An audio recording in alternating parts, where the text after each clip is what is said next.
Hello, magandang hapon sa inyo lahat. So, chismis mode muna tayo, no? Mainit na mainit to eh. Kasi nadamay si Ivana Alawi. Di ba sikat na sikat si Ivana Alawi, no? Di umano, nalilink siya kay mayor daw ng Bacolod. Si, Albi Benitez. Hindi ko kilala tong Albi Benitez, pero sinearch ko sa Wikipedia, yung information niya sa Wikipedia. Marami ako nalaman. So, ano pala siya? Siya yung nag-establish ng Bingo Bonanza noong 1993. Tapos nag-producer siya sa mga shows. Ayan yung Tropang LOL sa TV5. Tapos yung mga isabong ganon. Ito yung mga niya, yung mga pinroduce niya eh. Ano yung Sunday Live noon time sa TV5? Puro TV5, no? Lunch Out Loud. Rated Corina din. Under TV5. Oh my dad. Talaga mayaman to, si Albi Benitez. Anyway, pwede nyo i-search yung makilala nyo siya. Kasi ngayon ko lang talaga to nakilala. To be honest, kung di pa nadamay si Ivana Alawi. Ito si Sir Albi Benitez. Mayor siya ng ngayon. Ng Bacolod, 'di ba? So, yan siya. Kasi ito, kumalat ito ngayon, yung demanda sa kanya ng asawa niya. Tingnan natin yung details, no? Saan na ba dito? Kay Sian Gasa o nababasa eh. So, yan ito yung complaint. Dominic Nique A. Lopez Benitez, a legal age, married Filipino with residential address at blah blah blah blah, and subscribing under oath, depose and say, I am the complainant in this instant case. I hereby accuse Alfredo Albi Bantug Benitez, also known as Alfredo Abelardo Bantug Benitez, for violation of Section 5 and Republic Act 9262, yung Anti-Violence Against Women and Their Children Act of 2004. So ito yung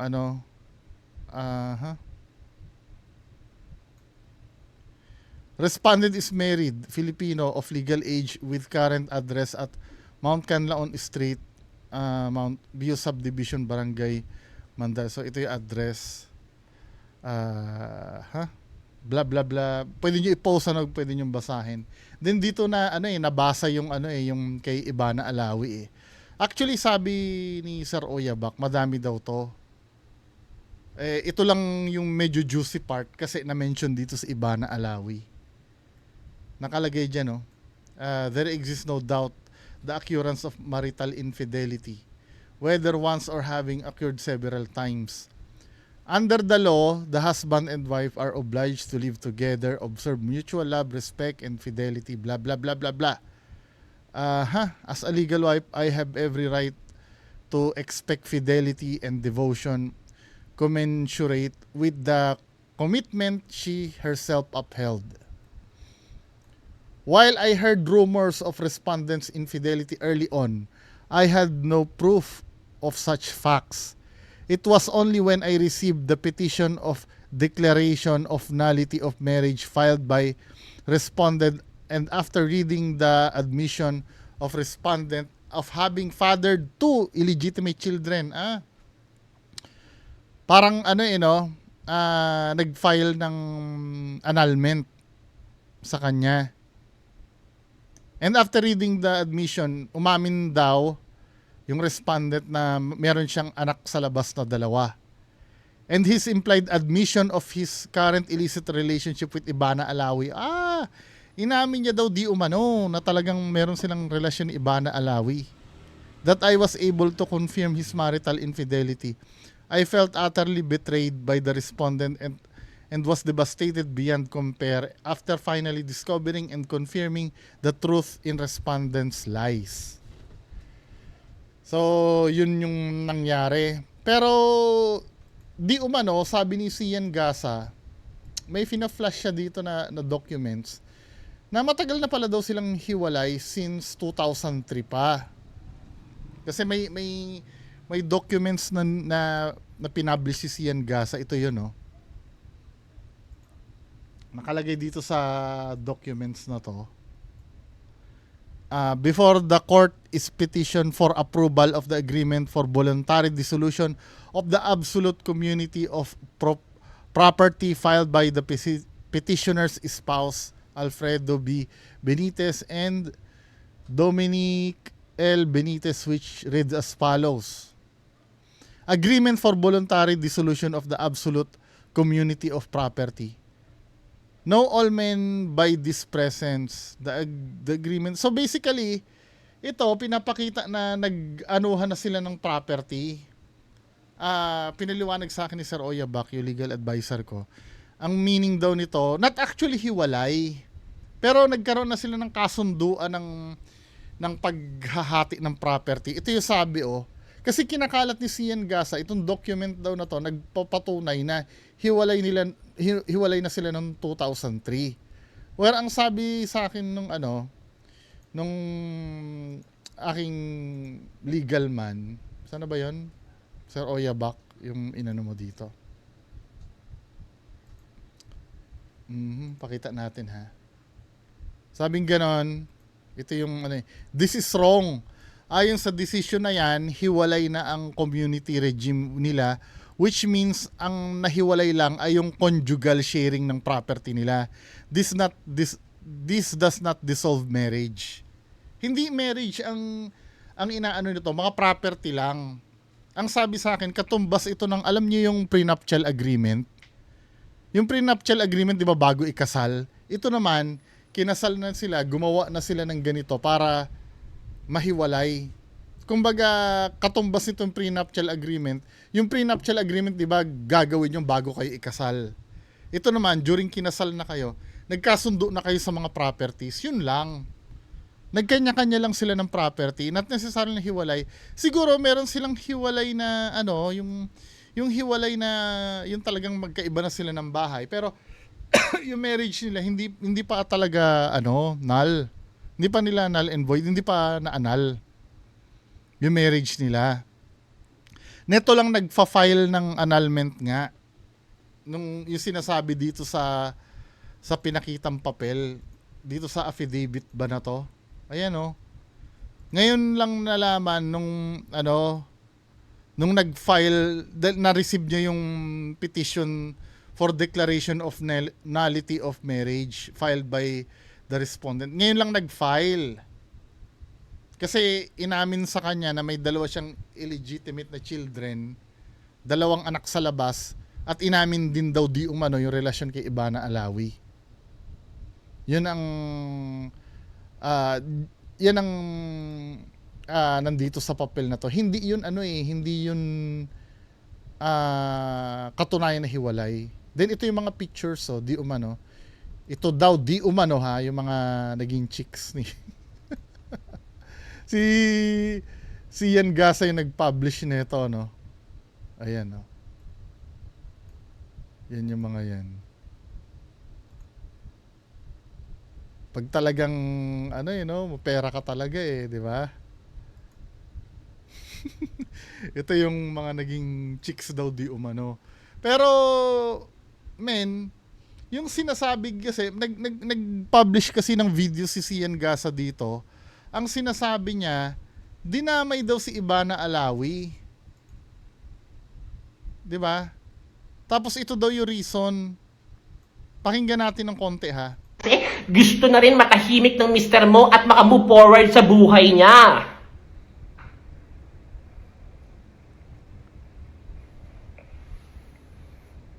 Pero ikaw, gusto mo lahat mapunta sa'yo. Ano ba yung pinaka-goal mo, na makita siya naghihirap at namamalimos sa kalsada? So yun ang pinalalabas ni Sian Gasa, na ang gusto lang daw nung asawa is mapunta sa kanya lahat ng kayamanan daw or ng ano. Kasi nga nung January pa nabasa ko dito no, nag-research ako kanina lang nung inaano ko to, ito ay ang date nitong pinublish ay neto lang January 3, 2025.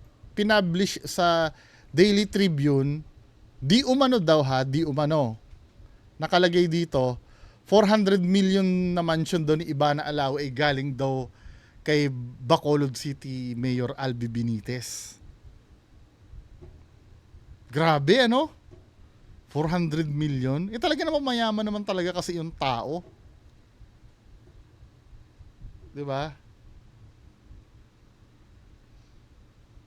Nakalagay dito, muli na namang nalink ang actress and vlogger na si Ivana Alawi kay Bacolod City Mayor. Ito as of January lang to ha. Kay Bacolod City Mayor Albi Benitez. Sa New Year episode kasi ng Showbiz Now na ichinika ng host na Christopher Min na may informante siyang bagong chika kina Ivana at Mayor Albi. Ito pong kwentong ito ay pwedeng i-deny, idiretso at pabulaanan ng mga taong sangkot sa issue. Pero kung gugustuhin man nilang aminin ito sa publiko, maraming salamat. Ayon sa aking source ay may bahay si Ivana Alawi sa Ayala, Alabang. Dagdag pa niya, ayon sa veteran writer and host, nagkakahalaga ang Ayala Alabang mansion ni Ivana ng 400 million. Pero bakit pumapasok sa eksena nitong 400 million na mansion na ito ang pangalan ni Mayor Albi Benitez? Sabi ni Christopher Mindaw. Idinagdag pa ni Christy na nakapangalan kay Ivana ang Ayala Alabang Mansion. Ichinika din niya na spotted sina Ivana at Mayor Albi sa US nitong Christmas season. February last year nang humingi ng paumanhin si Mayor Albi nang ma-report na naispatan sila ni Ivana sa isang airport sa Japan. Ayon na rin sa ulat ni OG Diaz sa kanyang YouTube channel. Mukhang ang source ni ni Sian Gasa si OG Diaz din Mukha lang naman. I went there on a business trip as stated in my office travel order, say ni Mayor Albi sa kanyang statement. Speculations involving Miss Ivana Alawi are untrue and only serve to put malice into what was clearly a chance encounter.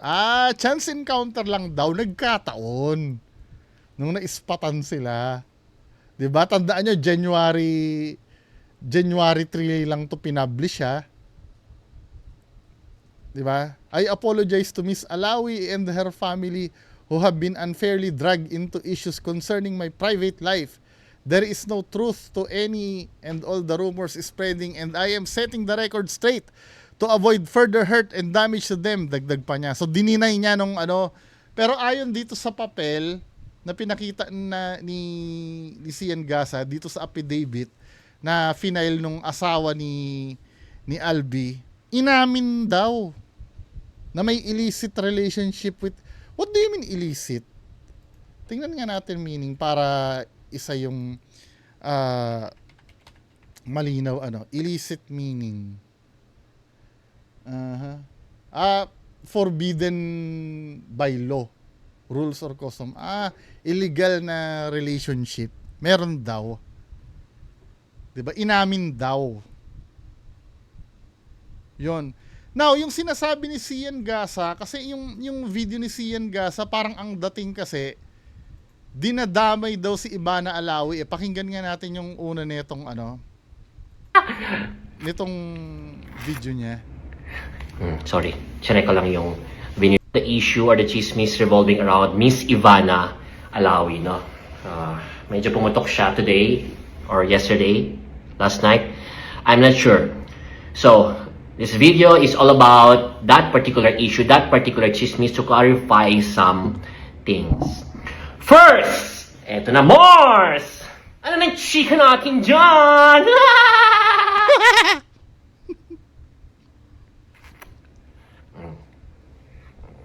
Remove ko na yung salamin ko. Ang dilim, no? Hirap pala chumismis kapag naka-shades. Anyway, first things first. May kodigo ako I apologize kung meron akong kodigo. Siyempre, ang hirap kapag impromptu lang lahat sa isipan ko. Oh, Minessage sa'yo ng tipstar mo yan eh. Kodigo ka dyan ha. Di ba? Nahuhuli na ang tipstar mo si ano eh. attention na sa casing ko. Anyway, first things first. Hiwalay na pala sila 2003 pa lang eh. Debunked yun. Hindi ano yun. Anong sabi dito ni ano? Yan o. This is wrong ayon sa decision na yun, hiwalay na ang community regime nila. Which means ang hiwalay lang ay yung conjugal sharing ng property. Hindi dinidissolve yung marriage.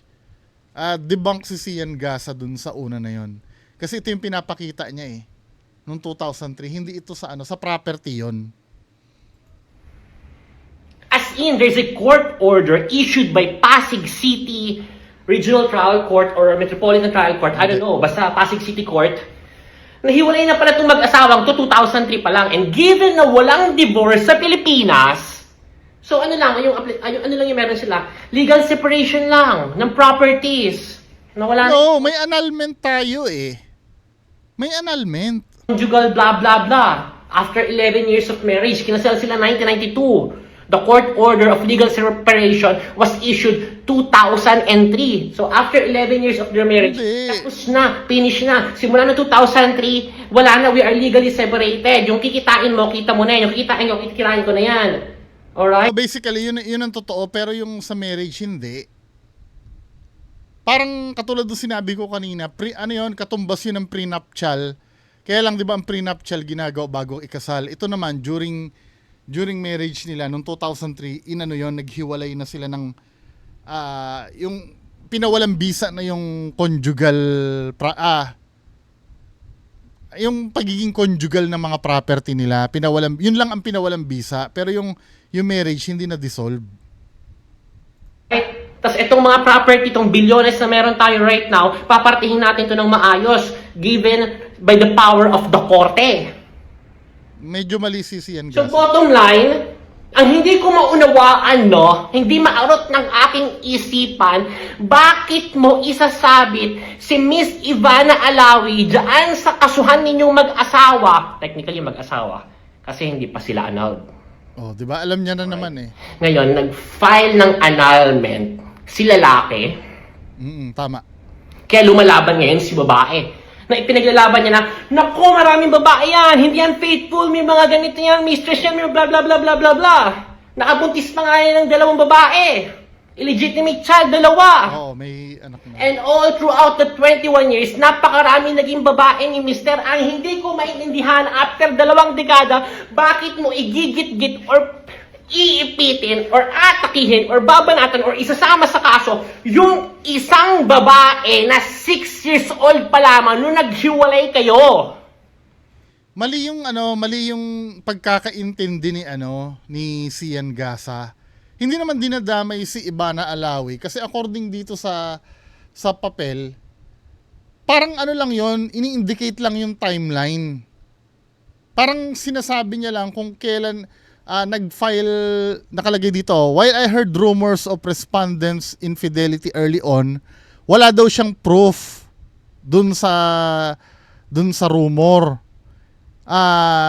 Yun lang nung time na naka-receive siya ng petition para sa annulment na galing sa respondent.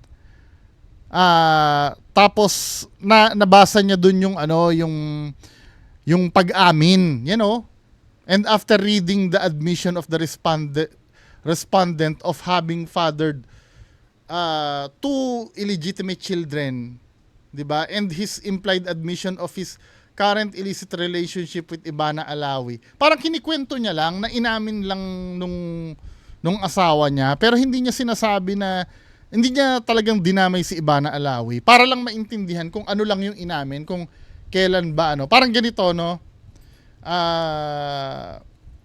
nakwento ko lang na ako ay dumaan sa may SM North EDSA, then sa Monumento, na-mention ko yung SM North, pero it doesn't mean na pumasok ako sa loob. Parang kinikwento ko lang na nadaanan lang yon. Parang ganun yung nangyari kay Ivana Alawi, na-mention lang yung name niya, pero hindi naman iniipit. Kasi ang problem dito between kay Mayor Albi tsaka do sa asawa niya lang na mention lang si Ivana Alawi.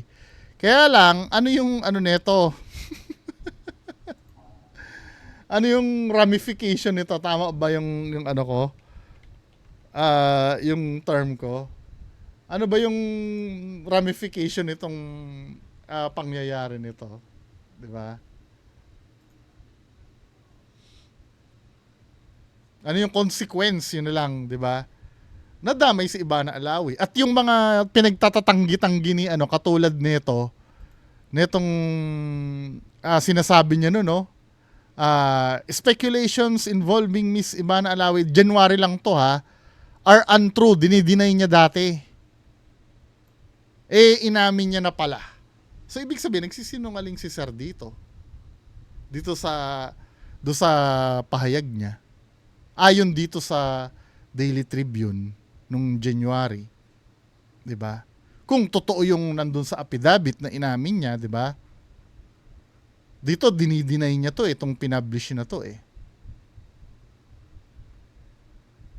Ayan oh.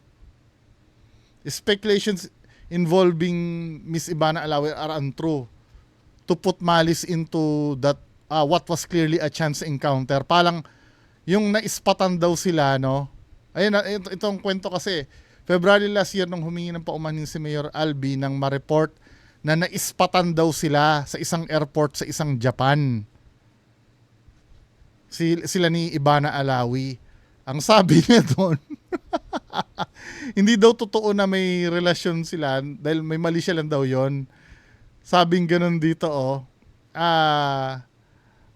clearly a chance encounter lang daw yon. Parang nagkataon lang. I apologize to Miss Alawi and her family who have been unfairly dragged into the issues concerning my private life.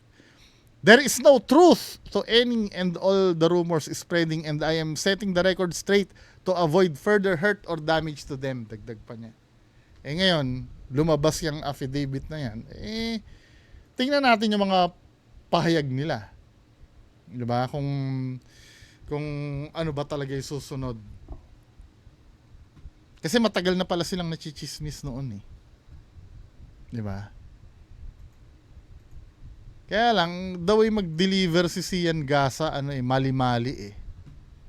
Sablay-sablay yung sinasabi niya. Anyway, mga kababayan ko, anong masasabi niyo dito sa napag-usapan natin? Grabe sa social media. I-claim na naman ni Rudy Baldwin yan. May isang influencer na, tinan nyo yung kanya hula, may isang influencer na masasabit sa gulo. Di ba? Masasabit sa gulo isang influencer. Ay, nako. Tingnan natin si Rudy Baldwin kung papalag na naman. Anyway, yan lang po muna. Magandang hapon sa inyo lahat. Bye-bye.